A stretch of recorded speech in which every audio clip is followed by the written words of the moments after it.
everyone. So welcome to Charan Sir classes. So dear students, chemistry ఒక అద్భుతమైన అంశంతో మీ ముందుకు వచ్చాను మిత్రమా.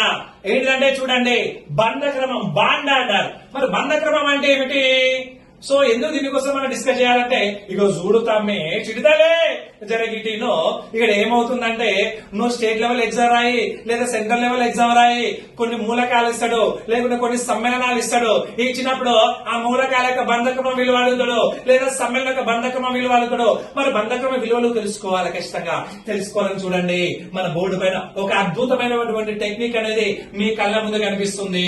మరి అలాంటప్పుడు ఈ టెక్నిక్ గురించి మనం తెలుసుకోవాలా వద్దా? తెలుసుకోవాలా మిత్రమా? ఈ టెక్నిక్ నువ్వు ఫాలో కావాలా వద్దా? ఖచ్చితంగా ఫాలో కావాలి. ఎందుకంటే నీకు మార్కులు రావాలంటే ఖచ్చితంగా ఫాలో కావాలి. మార్కులు వస్తేనే కదా జాబ్ వచ్చేది. ఏమంటావు? కథ వేరే ఉందా లేదా? ఉన్నది. మరి అలాంటప్పుడు బంధక్రమం ఏంటి సార్? మరి ఏ విధంగా చెప్పుకోవాలి? మరి బంధక్రమ విలువలు ఈ రకంగా ఇచ్చిళ్ళు మనం ఎట్లా గుర్తు పెట్టుకోవాలి అని ఆశ్చర్యపోతున్నారా? ఇలా ఆశ్చర్యపోకండి. సో దీని గురించి లాంగ్ వీడియో మన ఛానల్లో ఉంది, మన చరణ్ సార్ క్లాసెస్ ఛానల్లో ఉంది.